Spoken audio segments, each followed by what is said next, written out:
Dinner politics ಅಂತ ಏನು ಹೆಸರು ಕೊಟ್ಟಿದ್ದೀರಿ, ಬಹುಶಃ ಇದೇ ಹೊಸದೇನಲ್ಲ. ಸ್ನೇಹಿತರು ಮತ್ತು ವಿಶೇಷ ಸಂದರ್ಭಗಳಲ್ಲಿ ಊಟಕ್ಕೆ ಸೇರ್ತಕ್ಕಂಥದ್ದು ಹಲವಾರು ವಿಚಾರಗಳನ್ನ ಊಟಕ್ಕೆ ಸೇರಿದಾಗ ಕೆಲವಾರು ವಿಚಾರಗಳು ಚರ್ಚೆಗೆ ಬರ್ತದೆ. ಸೊ ಹಾಗಾಗಿ ಹೊಸ ವರ್ಷದ ದೃಷ್ಟಿಯಿಂದ ಕೆಲವರೆಲ್ಲ ಸೇರಿದ್ರು ಅಂತ ಕಾಣಿಸ್ತದೆ.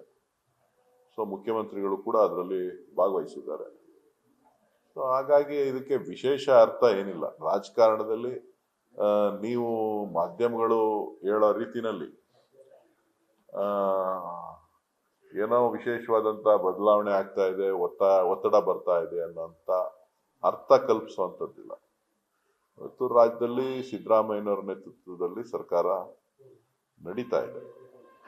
ಅದನ್ನ ಯಾರು ಕೂಡ ಚರ್ಚೆನೂ ಕೂಡ ಮಾಡ್ತಾ ಇಲ್ಲ. ಸೊ ಸಿದ್ದರಾಮಯ್ಯನವರೇ ಮುಖ್ಯಮಂತ್ರಿಗಳೇ ಅಲ್ಲಿ ಭಾಗವಹಿಸಿದ್ರಿಂದ ಇದಕ್ಕೆ ಹೆಚ್ಚು ಅರ್ಥ ಕಲ್ಪಿಸುವಂತ ಅವಶ್ಯಕತೆ ಇಲ್ಲ ಅಂತ ಹೇಳಿ ನಾನು ಭಾವಿಸುತ್ತೇನೆ.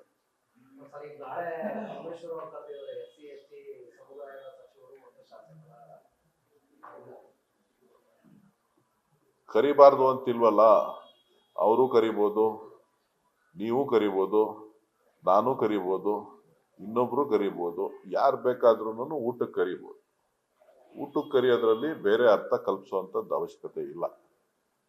ಸೊ ಪರಮೇಶ್ವರ್ ಅವರು ನಮ್ಮ ಹಿರಿಯ ನಾಯಕರಿದ್ದಾರೆ, ಗೃಹ ಮಂತ್ರಿಗಳಿದ್ದಾರೆ. ಸೊ ಅವ್ರಿಗೆ ಆದಂತ ಕೆಲವು ಒತ್ತಡಗಳಿರ್ತದೆ. ಅವರ ಏನು ಜನಾಂಗದ ಕೆಲವು ಶಾಸಕರುಗಳು ಕೆಲವರು ಬೇಡಿಕೆಗಳನ್ನ ಇಟ್ಟಿರ್ಬೋದು. ಆ ಬೇಡಿಕೆಗಳನ್ನ ಪೂರೈಸಲಿಕ್ಕೆ ಇವತ್ತು ಬಜೆಟ್ ಕೂಡ ಹತ್ರ ಬರ್ತಾ ಇದೆ. ಬಜೆಟ್ ನಲ್ಲಿ ಪೂರ್ವಭಾವಿಯಾಗಿ ಏನ್ ಮಾಡಬೇಕು ಅನ್ನೋಂಥದ್ದು. ಇನ್ನೊಂದು ಕಾಂತರಾಜ್ ವರದಿ ಬಗ್ಗೆ ಚರ್ಚೆಗಳು ಪ್ರಾರಂಭ ಆಗಿದೆ. ಕಾಂತರಾಜ್ ವರದಿನಲ್ಲಿ ಅವರ ನಿಲುವೇನಿರಬೇಕು ಅನ್ನೋದನ್ನು ಕೂಡ ಚರ್ಚೆ ಆಗ್ಬೋದು. ಸೊ ಹಾಗಾಗಿ ಕೆಲವೊಂದು ವಿಚಾರಗಳನ್ನ ಚರ್ಚೆ ಮಾಡಲಿಕ್ಕೆ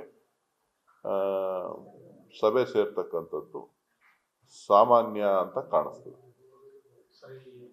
ಒಪ್ಪಂದ ಆಗಿದೆ ಅನ್ನುವಂಥದ್ದು ಡಿ.ಕೆ. ಶಿವಕುಮಾರ್ ಹೇಳಿಕೆ ಬಳಿಕ ಒಂದಷ್ಟು ಬದಲಾವಣೆಗೆ ಚರ್ಚೆ ಕುಮಾರ್ ಅವರಿಗಾಗಲೇ ಅದ್ರ ಬಗ್ಗೆ ಕ್ಲಾರಿಫಿಕೇಶನ್ ಅನ್ನ ಕೊಟ್ಟಿದ್ದಾರೆ. ನ್ಯೂಸ್ ಫಸ್ಟ್ ನಿರ್ಭೀತಿಯಿಂದ ನಿಮ್ಮ ಪರವಾಗಿ.